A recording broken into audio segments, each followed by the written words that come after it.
Malamang ubusin ito, nagagastusin mga kababayan hanggang December kasi ayaw tantanan ni Sara ang pag-iikot sa buong mundo. Susunod na pupunta niya mga kababayan, yung Japan. Imagine, gumagastos tayo from the taxes of the Filipino people para sa security ni Sara na milyon-milyon na wala man pong uwi.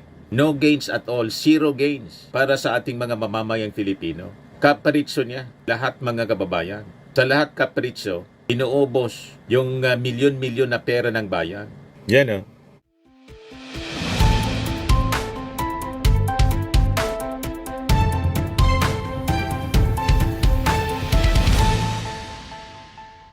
Hello po mga kababayan, si Dante Maravillas, Bicolano vlogger, broadcast journalist from Albay. Nagpa-presscon yung Office of the Vice President para sabihin kung ano yung mga pinagagawa ni Sara Duterte at saka yung kanyang opisina. O ngayon, naitanong ng mga reporters, magkano niya yung gastos para sa kanyang travel? Ayun, umabot na pala mga kababayan sa 20 million. 20 million plus. Yan o. OBP says it has spent 20.68 million on BP Sara Duterte's local and foreign trips from January to July 2025. Ang akala ko ba, walang gastos daw. Personal niya yung mga foreign trips niya. Yun pala, 20 million. 20 million plus ang gastos sa foreign trips. Local and foreign trips from January to July 2025. Wala man lang balik po para sa ating mga mamamayang Filipino. Yung gastos niyang more than 20 million. Walang gains. Walang naiuwi. Nanira pa. Di ba? Wala nang pakinabang yung Pilipinas, yung ating mga mamamayang Filipino sa kanyang mga travel, lahat pang personal, yung pakikipaglaban. Ipinaglalaban niya yung kanyang tatay. Nang sabi, personal daw niya yung gastos. Paano naging personal? Na ito pala yung gastos. Yan o. 20.68 million pesos. Sara Duterte's local and foreign trips. Loging-logi po talaga ang ating mga mamamayang Filipino. Kaya ito mga DDS na nanggagatong po ng kaguluhan para iluklok si Sara Duterte. Gustong itulad tayo sa Indonesia, sa Bangladesh, or sa Nepal. Kung magrarally kayo, dapat doon kayo magrally sa Davao. At should be yung rally directed sa mga Duterte. Lalo na po kay Sara. Patalsikin si Sara. Siya dapat yung nagre-resign. Di ba? Hindi yung ating Pangulong Bongbong Marcos na gustong idamay yung mga militant organization, ang sigaw nila, resign all, Marcos, singilin. Ano man sisingilin ninyo sa ating Pangulong Bongbong Marcos? Nasabi nga natin, napakalinaw, ang nag-expose ng korupsyon, yung ating Pangulo. At ngayon nga, may mga kinasuhan na po, 18 na mga opisyal ng DPWH ang kinasuhan na sa Ombudsman. You see? Tinailan ng kaso sa Ombudsman kanina ni DPWH Secretary Vince Dizon. So walang rason, baseless yung inyong mga pinagsasabi, mga akusasyon na gusto ninyong idama yung ating Pangulong Bongbong. Ito si Sara Duterte, napakalinaw. You can just imagine, gumastos siya ng 20 million plus. Wala man pakinabang yung Pilipinas. Tapos yung sabi pa niya, wala daw gasto. Walang gastos ang gobyerno sa kanyang mga foreign travels. Pagkatapos ngayon, inamin ang kanyang opisina. Ito ngayon, mga kababayan, yung report ng ABS-CBN 1 hour ago. The Office of the Vice President says it has spent 20.68 million pesos sa travel ni Sara, local and foreign travel. 13.207 million para sa local trips and 7.47 47.3 million para sa kanyang foreign trips. Yung amount daw covers expenses for security personnel only. As BP Duterte shoulders her personal expenses. So ang ibig sabihin, yung kanyang personal expenses po, yung sa kanya lang pala, na yung security po, sa kanya pa rin yun. Dapat sagot niya, pati yung sa security, yung gastos ng security, ang dami-dami. You see? This is very unfair mga kababayan. Ito ang kaprotesta na pwedeng itulad mga kababayan sa Nepal. Di ba? Matindi itong pag-aaboso mga kababayan sa paggagamit ng pondo ng gobyerno. Imagine sa security niya pala ito lahat. Kasi yung sa kanya daw, na personal niyang gastos. Pero itong security, ano to? Di ba personal din tong dapat ginastusan niya? Kasi yung mga travels niya po, hindi man official travel. Personal travel. So nalostay pa rin yung pondo ng ating gobyerno. Yan o. OBP says under 2025 budget, BP Sara Duterte still has 41.61 million pesos remaining in her agency's travel fund. Malamang ubusin ito, nagagastusin mga kababayan hanggang December kasi ayaw tantanan ni Sara ang pag-iikot sa buong mundo. Susunod na pupunta niya mga kababayan, yung Japan. Imagine, gumagastos tayo from the taxes of the Filipino people para sa security ni Sara na milyon-milyon na wala man pong uwi. No gains at all, zero gains para sa ating mga mamamayang Filipino. Kaparitso niya, lahat mga kababayan. Sa lahat kaparitso, inuubos yung milyon-milyon na pera ng bayan. Yan o. 7.5 million spent on security for Sara Duterte's overseas trips. Ito yung press con, mga kababayan kanina, pakinggan natin. Isaac, and then we have Sir Kelvin. Going back to the question earlier, the total travel expenses of the OVP as of July 31 is 20.68 million. I stand corrected with the statement of 20 million for the foreign travels. The 20.68 million, 13.21 million of which is under local travels and 7.47 million under the foreign travels of the OVP.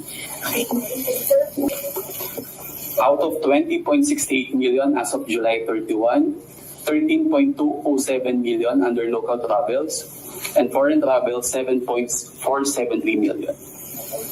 Ilang percent po ito ng total allocation for 2025? More or less 25% for the foreign travels and for the local travels around 40%. 40 for the local. Titira pa kayo, sir, more or less? As of July 31, the balances are 17.585 million for local and foreign 24.03 million. Zero gains mga kababayan. Wala man lang pakinabang yung ating mga mamamayang Filipino sa foreign travel ni Sara Duterte, ang personal niya para sa kanyang tatay. Pero ang nagagastos po tayo through the taxes of the Filipino people para yun sa security niya daw. Imagine that. Galit yung mga tao. Pati personal trip, government pa rin ang nagbabayad.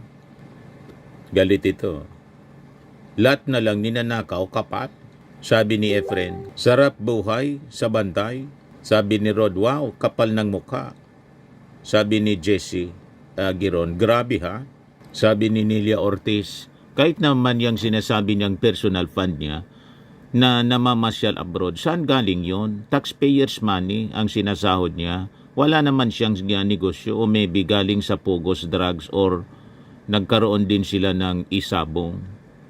Sabi ni Lino Sukgang, dapat nga tanggalan na ng security at bawasan o alisan ng travel fund at idagdag sa travel fund ni idol na bilyones para mangutang para sa flood control sa lubog na ang bansa sa baha at utang. Sabi ni Juanita Briones, an insult to the taxpayers. Sabi ni Opox, grabe na to, namamasya lang, milyones ang gastos, bukod pa sa pagkain at allowance ng mga tagabantay. Saan kaya pinupulot ang mga pera, milyones? Sabi ni Veronica Poblete, kapal ng mukha eh. Sabi ni Myla Zapata, nasasayang lang pera ng bayan. Zero gauge mga kababayan. Hindi tulad ng mga official travels ng ating Pangulo na lahat mga kababayan para sa kapakanan ng ating bansa. Yung latest po sa Cambodia, mga official engagement at may pakinabang kasi po may mga kausap na mga investors na mag-i-invest dito sa ating bansa. Yan lagi ang priority ng ating Pangulong Bongbong. You see?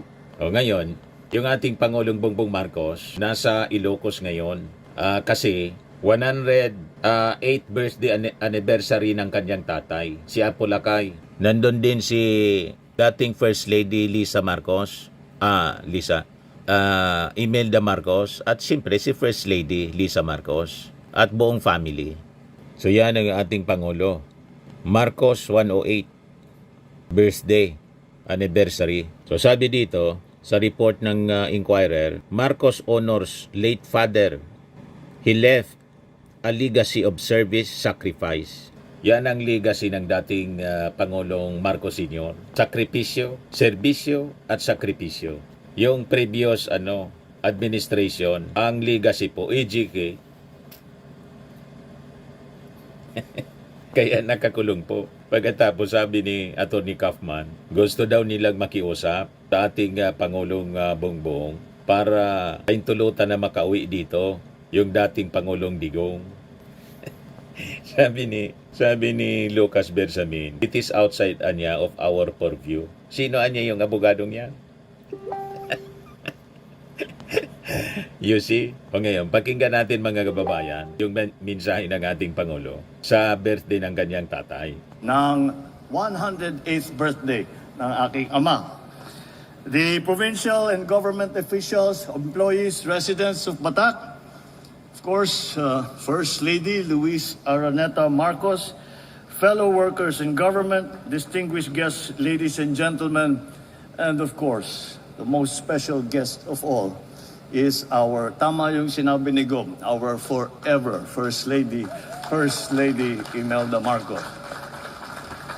Ang ganda pa rin ni Mrs. Marcos, Imelda Marcos. Naimbag nga bigat kada kayo amin.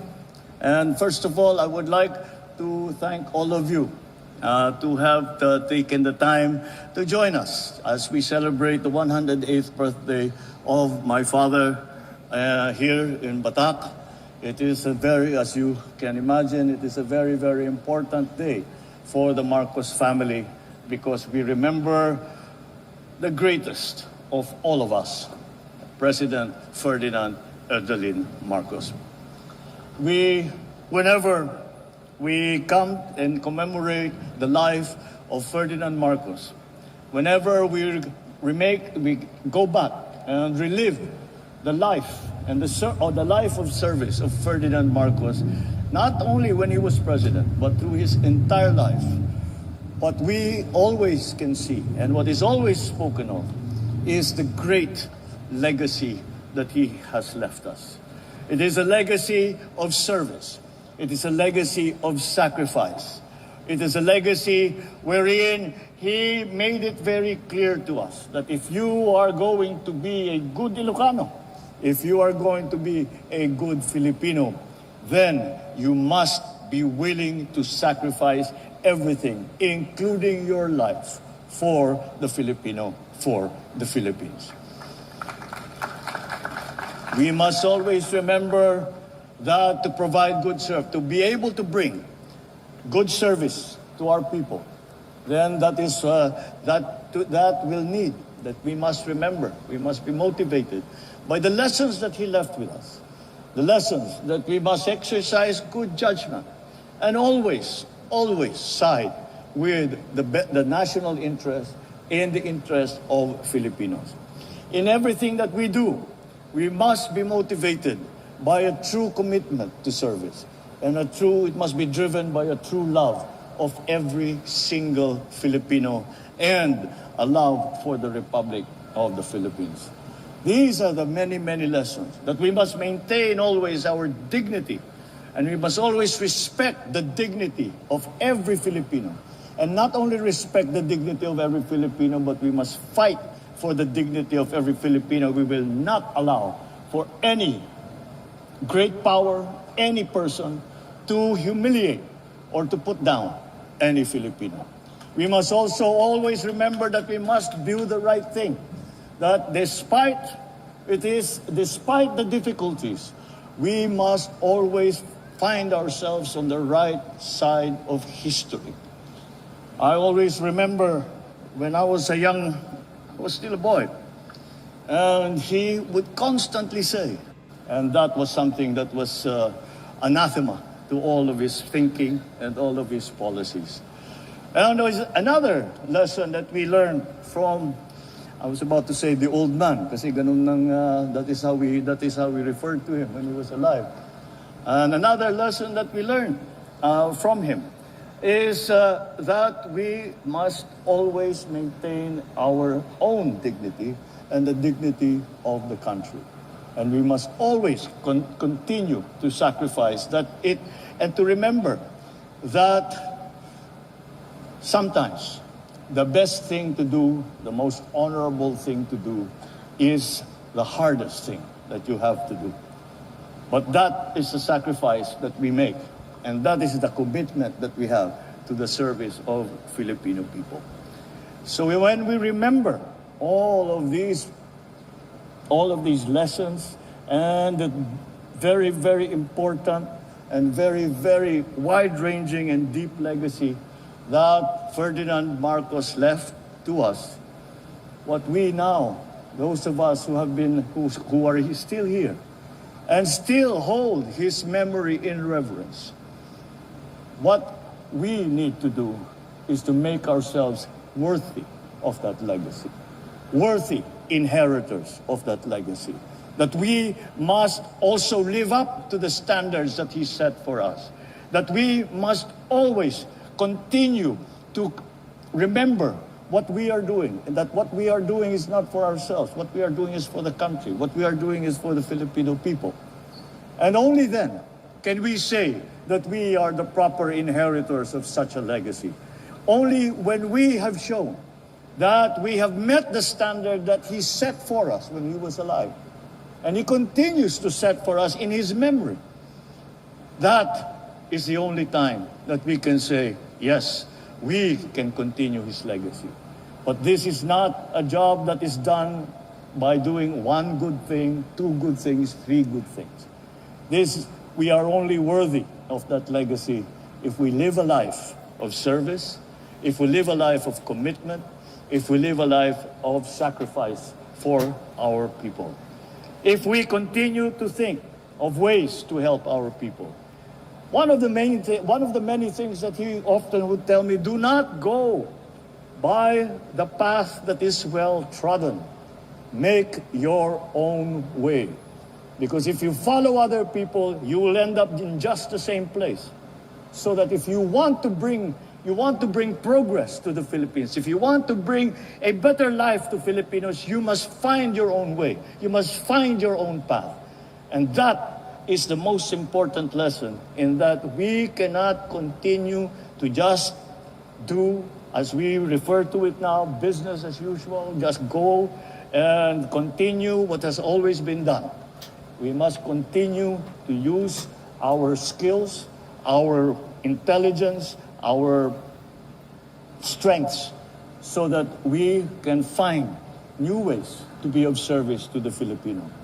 So today, as we remember the life of Ferdinand Marcos, and we look to his legacy, what we must now remind ourselves is that we must ask ourselves, are we worthy of such a great legacy?